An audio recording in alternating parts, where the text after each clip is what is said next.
नमस्कार प्यारे शिक्षार्थियों, मैं मुकेश कुमार साहू, अतिथि सहायक प्राध्यापक समाजशास्त्र समाज कार्य विभाग, पंडित सुंदरलाल सपा मुक्त विश्वविद्यालय छत्तीसगढ़ बिलासपुर।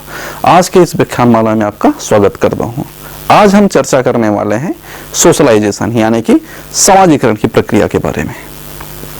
समाजीकरण की प्रक्रिया, जब एक व्यक्ति समाज के रीति रिवाजों को, संस्कृतियों को सीखता है, दूसरों से व्यवहार करना सीखता है ना, उन चीजों को जानता है, तो उस प्रक्रिया को हम समाजीकरण कहते हैं। समाजीकरण की जो प्रक्रिया है एक आजन्म चलने वाली प्रक्रिया है।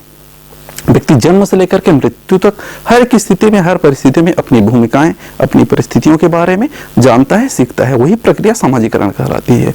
चूंकि मनुष्य एक सामाजिक प्राणी है, इसलिए इस प्रक्रिया को समझना, जानना बहुत जरूरी है, जिससे कि व्यक्ति अपने संस्कृतियों को, है ना, एक पीढ़ी से दूसरी पीढ़ी हस्तांतरित कर सके। क्योंकि मानव सभ्यता के अस्तित्व के लिए यह जरूरी है कि इस संस्कृति का सही तरीके से हस्तांतरित होता रहे। जब एक व्यक्ति जन्म लेता है तब वो एक सोशल प्रोडक्ट ना होकर के, सामाजिक प्राणी ना होकर के एक जैविक प्राणी होता है। क्योंकि उसमें उस समय पर सिर्फ उनके अस्तित्व के जुड़े हुए उनके शरीर के अंग, जैसे कि आंख, कान, नाक, हाथ, पैर, गला, है ना, वो सारी चीजें बस अस्तित्व में होती है। वो किसी भी प्रकार से एक सामाजिक प्राणी नहीं होता। उसके लिए जरूरी है वो चीजों को सीखे, जाने, है ना। तो जब जन्म लेता है तब उसमें किसी प्रकार के सामाजिक गुण नहीं होते, लेकिन साथ ही साथ उसमें किसी प्रकार के असामाजिकता का भी गुण नहीं पाया जाता। साथ ही साथ व्यक्ति जो है समाज के रीति रिवाजों, परंपराओं, प्रथाओं से भी अनजान होता है।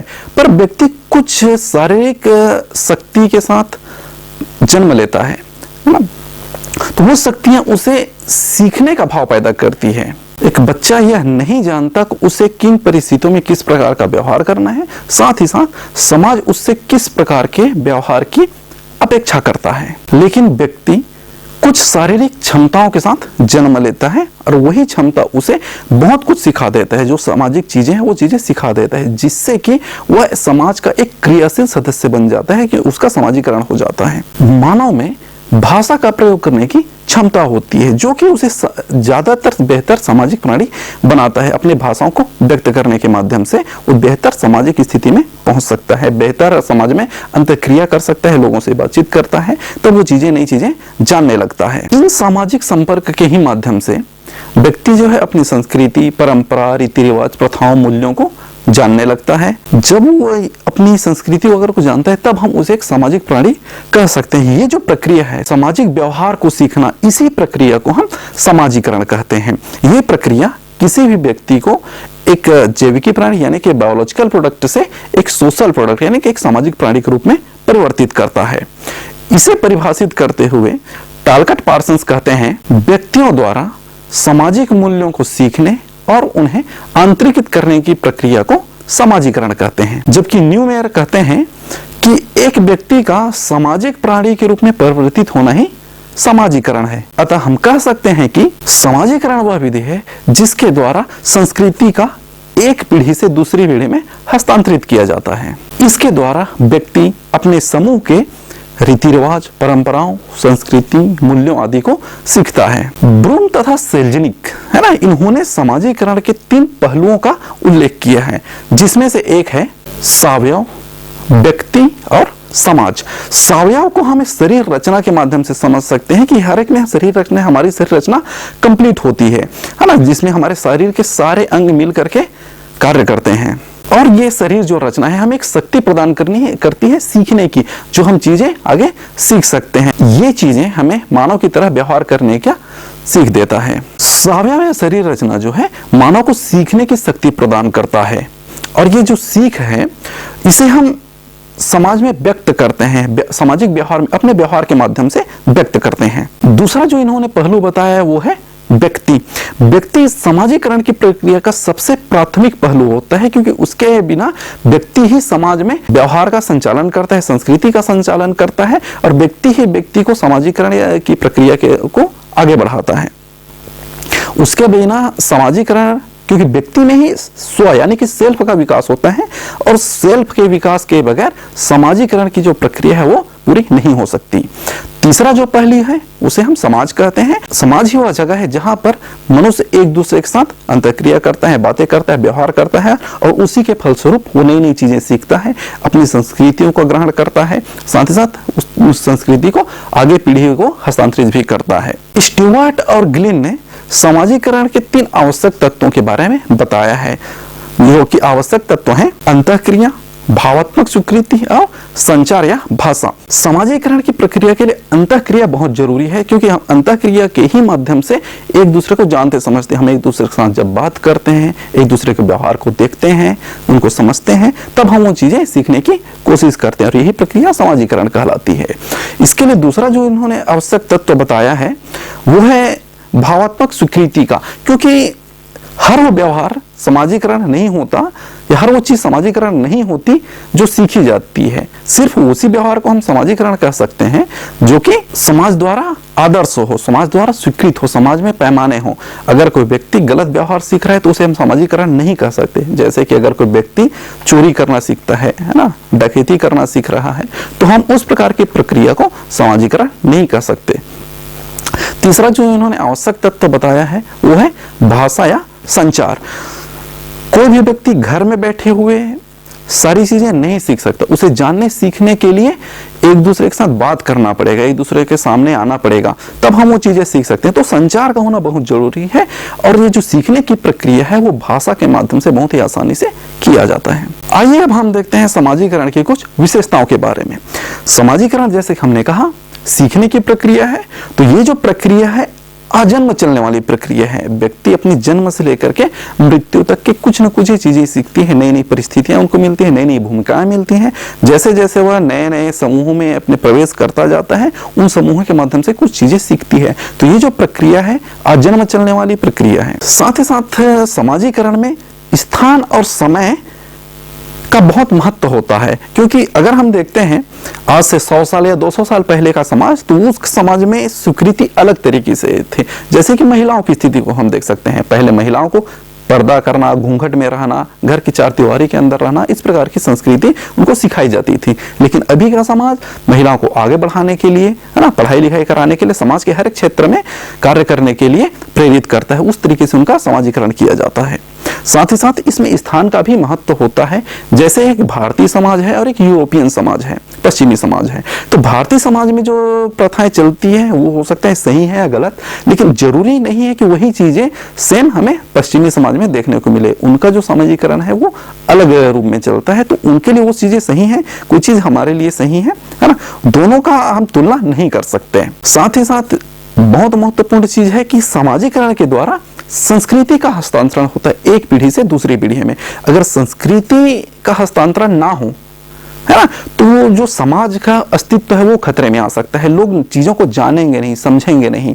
तो जब उसमें मानवता का भाव नहीं होगा, समाज का जो अस्तित्व नहीं रहेगा, हर एक व्यक्ति इंडिविजुअल यानी कि अपने आप में जीने लगेगा, तो समाज का अस्तित्व कहीं ना कहीं खतरे में आ सकता है। अब हम देखते हैं समाजीकरण के उद्देश्य के बारे में। ब्रून तथा सेल्जनिक ने समाजीकरण के 4 प्रमुख उद्देश्यों का वर्णन किया है, जिसमें से पहला है आधारभूत नियमबद्धता का विकास। कहने का मतलब है कि किसी भी व्यक्ति को हम अगर सामाजिक बनाना चाहते हैं तो उसमें सही तरीके से सामाजिक या सांस्कृतिक तत्वों का हस्तांतरण जरूरी है। अगर व्यक्ति कुछ गलत चीजें सीख रहा है, गलत चीजें कर रहा है, तो उस पर रोक टोक जरूरी है। तो हमारा उद्देश्य या सामाजिकरण का प्रमुख उद्देश्य होता है कि व्यक्ति को सही चीजें, समाज द्वारा स्वीकृत चीजें ही सिखाई जाए, उनको ऐसी कुछ चीजें ना सिखाई जाए जो कि समाज को असामाजिकता की ओर लेकर के जाती है। दूसरा है आकांक्षाओं की पूर्ति। आकांक्षाओं की पूर्ति का मतलब है कि हम जिस प्रकार के समाज में रहते हैं या जिस प्रकार के परिवार में रहते हैं, हमें उन्हीं समाजों की आकांक्षाओं की पूर्ति के रूप में भी देखा जाता है कि हम उनकी आकांक्षाओं की पूर्ति करें। जैसे अगर किसी परिवार में सारे लोग राजनीति से संबंधित हैं, तो उस परिवार में जो बच्चा होगा उसे राजनीति के बारे में ही सिखाया जाएगा। उनसे अपेक्षा की जाएगी कि उनका जो राजनीतिक विरासत है उसे वो राजनीति में ही आगे बढ़ करके पूरा करे, है ना। अगर किसी परिवार में लोग सरकारी सेवक हैं, आईएएस हैं, आईपीएस हैं, तो उनसे भी अपने बच्चों से अपेक्षा की जाती है कि वो भी भविष्य में आईएएस, आईपीएस या अधिकारी बन करके कार्य करें, है ना। तो इस प्रकार से समाजीकरण का एक प्रमुख उद्देश्य अपने आकांक्षाओं की पूर्ति भी होती है। अगला जो उद्देश्य इन्होंने बताया है, सामाजिक भूमिकाओं को निभाने की सीख, है ना। पीढ़ियां हमेशा बदलती रहती है, तो वो क्या है, बदलाव के दौर में हमारी जो सामाजिक मूल भावना है वो सही तरीके से चलती रहे, वो कभी विघटित ना हो, है ना। तो व्यक्ति क्या है, अभी बच्चा है, बच्चा बड़ा हो करके, बच्चा की जो उम्र है उसमें जो पढ़ाई लिखाई करना है, खेलकूद करना है, उस प्रकार की वो भूमिकाएं निभाता है। लेकिन जब वो बड़ा होता है, एक पति बनता है, पिता बनता है, तो उससे उस प्रकार की उम्मीद की जाती है कि वो ऐसा कार्य करे। तो जो भूमिकाएं हैं जो हमेशा बदलती रहती है ना, परिवार के बीच में, दोस्तों के बीच में, नातेदारी में, तो वो चीजें अपने भूमिकाओं का सही तरीके से निर्वाह कर सके। और चौथा जो उद्देश्य इन्होंने बताया है वो है क्षमताओं का विकास। समाज के अस्तित्व के लिए जरूरी है हर व्यक्ति सामाजिक रूप से संपन्न हो, साथ ही ऐसा कुछ कार्य करे जो समाज को बेहतर की दिशा में ले जाए। तो इन समाजीकरण का एक प्रमुख उद्देश्य ये भी है कि हम लोगों में क्षमताओं का विकास करें, बच्चों में क्षमताओं का विकास करें, उन्हें ऐसी चीजें सिखाएं जो समाज को बेहतर तरीके से दे करें। व्यक्ति अपनी जो पारिवारिक जिम्मेदारी है, साथ ही जो प्रशासनिक जिम्मेदारी है ना, वो काम करे ही, साथ वो कुछ ऐसे भी कार्य करे जो समाज के हित में हो, है ना। तो ये सभी चीजें सिखाने के लिए समाजीकरण बहुत जरूरी है। समाजीकरण कैसे होता है, समाजीकरण के क्या क्या मुख्य पहलू हैं, इसके लिए जरूरी है कि हम समाजीकरण के प्रमुख संस्थाओं, एजेंसियां की किसके द्वारा समाजीकरण होता है और किस प्रकार से होता है उसको देखना है।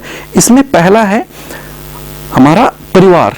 बच्चा जब जन्म लेता है तो सबसे पहले वो परिवार के ही संपर्क में आता है। परिवार के द्वारा जो किए जाती है, उनको खिलाना, है ना, उनसे मजे करना, मस्ती करना, वो सारी चीजें भी वो देखता है। साथ ही साथ भाषा का विकास जो है सबसे पहले परिवार में होता है। वो सबसे पहले अपने माँ बाप को पहचानता है क्योंकि उससे ज्यादा संपर्क में रहता है।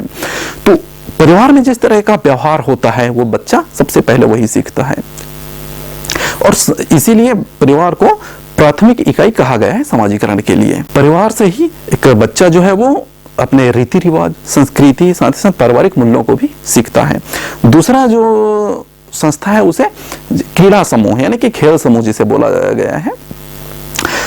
बच्चा जब थोड़ा बड़ा होता है, चलने फिरने लगता है, तो वो अपने आस पड़ोस के बच्चों के साथ, अपने हम उम्र बच्चों के साथ खेल खेलता है, बाहर निकलता है। तो बच्चों के साथ खेलने से उसमें कई प्रकार के खेल, जैसे कि नेतृत्व का विकास, है ना, साथ ही साथ एक दूसरे से बात करना, एक दूसरे को समझना, खेल के माध्यम से अनुशासन, नेतृत्व, साथ ही साथ प्रतिस्पर्धा की भी भावना उसमें उत्पन्न होती है। ये भी वो चीजें सीखता है। अगला जो हमारा समूह है या अगला जो हमारी संस्था है वो है पड़ोस। हम जब आस पड़ोस के लोगों से संपर्क करते हैं, आस पड़ोस के लोगों के साथ मिलते जुलते हैं, तब हमें यह पता चलता है कि हमें किस प्रकार का आचरण करना चाहिए। समाज जो है हमसे किस प्रकार के आचरण की अपेक्षा रखता है। तो ये चीजें हमें पड़ोस से सीखने को मिलती है। और उसके बाद है नातेदारी समूह। नातेदारी में हमारे विभिन्न प्रकार के रिश्तेदार आते हैं, है ना। तो जो रिश्तेदार हमारे हैं वो कभी ना कभी हम भी उस परिस्थिति में आएंगे। तो रिश्तेदार हमसे किस प्रकार के हैं, कौन कौन से रिश्तेदार है जिससे हमें परिहार का रिश्ता होगा, कौन से रिश्तेदार आते हैं जिससे हमें परिहास का रिश्ता होगा। तो ये सारी चीजें हम वहां से सीखते हैं। हम अपने दैनिक जीवन के भूमिकाओं के बारे में सीखते हैं कि हमारे, है ना, परिवार में हमसे किस प्रकार से उम्मीदें की जाती है। दूसरा जो है जिसे हम द्वितीयक समूह बोलते हैं, जिसमें कोई राजनीतिक समूह, धार्मिक समूह या आर्थिक समूह आते हैं। जो धार्मिक समूह होता है वो हमें सिखाता है कि हम धर्म के अंतर्गत किस प्रकार से चीजें अच्छी कर सकते हैं, क्या डर होता है, क्या प्रलोभन होता है ना। और साथ ही साथ धर्म से जुड़ी चीजें वो हमें न्याय, दया, धर्म, ये सारी चीजें सिखाती है, हमारी धार्मिक भावनाओं को सिखाती है। शिक्षण संस्थाएं हमें, जब हम शैक्षणिक में जाते हैं, शैक्षणिक संस्थाओं में जाते हैं, तो हम देखते हैं कि शिक्षक कैसे व्यवहार कर रहे हैं, हमारे सहपाठी कैसे व्यवहार कर रहे हैं। साथ ही साथ हम जब पुस्तकालय के संपर्क में आते हैं, पुस्तकों में देखते हैं, संस्कृति को पढ़ते हैं, तो हम उस पुस्तकों के भी माध्यम से कुछ चीजें सीखते हैं। वो भी हमारे समाजीकरण का एक महत्वपूर्ण हिस्सा होता है। समाजीकरण के सिद्धांत को देख लेते हैं। समाजीकरण को सिद्धांत को हम दो रूप में देखेंगे। पहला हम देखते हैं कूले का सिद्धांत। कूले ने अपनी पुस्तक human nature and social order, इसमें सिद्धांत दिया था जिसे बोला जाता है लुकिंग ग्लास सेल्फ, यानी कि आत्मदर्पण दर्शन का सिद्धांत। ये सिद्धांत ये कहता है कि हम वो चीजें जानने की कोशिश करते हैं कि दूसरे जो हैं हमारे व्यवहार के बारे में किस प्रकार से सोचते हैं। समाज के संपर्क में आने से व्यक्ति जो है वो आत्म का विकास होता है कि मैं किस प्रकार से हूं, इसका विकास होता है। और जो समाज होता है वो व्यक्ति के लिए दर्पण का कार्य करता है ना। हमारा किस प्रकार से व्यवहार रहा, साथ ही साथ समाज हमसे किस प्रकार के व्यवहार की अपेक्षा रखता है, ये चीजें हमें समाज से ही पता चलता है। तो जिस प्रकार से जब हम कभी बाहर निकलने के लिए तैयार होते हैं तो हम आईने में खुद को देखते हैं कि हमारा चेहरा अच्छे से दिख रहा है या नहीं, बाल अच्छे हैं या नहीं, कपड़े जो पहने हैं वो अच्छे हैं या नहीं, किस प्रकार से है, वो सूट कर रहा है, सूट नहीं कर रहा है, ये चीजें हम आईने में देखते हैं। इसी प्रकार से हमारा जो व्यवहार है वो किस प्रकार से हम कर रहे हैं, किस प्रकार से समाज के सही दिशा में लेकर के जा रहा है या नहीं, क्या हमारा व्यवहार सामाजिक है या असामाजिक है, ये चीजें हम समाज के माध्यम से देखते हैं। वो जिस प्रकार से हमारे व्यवहार पर प्रतिक्रिया देती है ना। इसके 3 चरण बताए हैं इन्होंने, जिसमें से पहला है कि व्यक्ति यह सोचता है कि दूसरे मेरे व्यवहार के बारे में क्या सोचते हैं। दूसरा है कि दूसरे के निर्णय को सोच करके व्यक्ति खुद के बारे में क्या सोचता है। और तीसरा ये कहता है कि दूसरों के व्यवहार से मैं अपने बारे में जान करके अपने बारे में क्या सोचता हूं। कहने का मतलब है कि व्यक्ति जब दूसरे कोई व्यक्ति को बताता है कि आप इस प्रकार से हो, है ना, तो उस पर हमें गर्व होना चाहिए या ग्लानि होनी चाहिए। कहने का मतलब अगर हमारा व्यवहार अच्छा है, सही तरीके से है, तो हमें गर्व होगा। अगर कोई कहता है कि आपका व्यवहार गलत है ना, ऐसा नहीं करना चाहिए था, तो हमें ग्लानि भी होती है। इस प्रकार से कूले ने इस समाजीकरण के सिद्धांत को समझाया है। अगला जो सिद्धांत देखते हैं वो है हमारा मीड का सिद्धांत, है ना। जॉर्ज हर्बर्ट मीड ने अपनी पुस्तक माइंड, सेल्फ एंड सोसाइटी में जो सिद्धांत दिया उसे कहा जाता है मैं और मुझे का सिद्धांत। मीड ये कहते हैं कि व्यक्ति ही समाज का निर्माता होता है और उसमें व्यक्तित्व का चेतना, बुद्धि और आत्म यानी कि सेल्फ का होना बहुत जरूरी है। सेल्फ से ही व्यक्ति में आत्म का निर्माण होता है। जब व्यक्ति में आत्म का निर्माण होता है, कहने का मतलब है कि दूसरे मेरे प्रति क्या सोच रखते हैं और मैं उसे किस प्रकार से आंतरिकृत करता हूं, किस प्रकार से समझता हूं, इसी को उन्होंने सेल्फ कहा। तो इसे समझाने के लिए उन्हें पहले आई यानी कि मैं और मी यानी कि मुझे का सिद्धांत दिया, जिसमें वो कहते हैं कि आई का मतलब होता है हम किस प्रकार से किसी आदतों को, अभिवृत्तियों को अपना रहे हैं, और मी यानी कि मुझे का मतलब होता है हम दूसरों के निर्णयों को किस प्रकार से समझ रहे हैं या किस प्रकार से प्रकट कर रहे हैं। जब किसी व्यक्ति के आई और मी जो कि अलग अलग कॉन्सेप्ट होता है, वो दोनों का समावेश हो जाता है ना, कि जब हम अपने व्यवहार के बारे में साथ ही दूसरों के जो हमारे व्यवहार के बारे में प्रतिक्रिया दे रहे हैं, हमारी भूमिकाओं के बारे में प्रतिक्रिया दे रहे हैं, जब दोनों का समावेश हो जाता है तब सेल्फ यानी कि आत्म का विकास होता है, और आत्म के विकास को ही समाजीकरण का अंतिम चरण माना गया है। तो इस प्रकार से हमने आज देखा समाजीकरण की प्रक्रिया, समाजीकरण के सिद्धांत, उनकी विशेषताओं और समाजीकरण के उद्देश्यों के बारे में। धन्यवाद।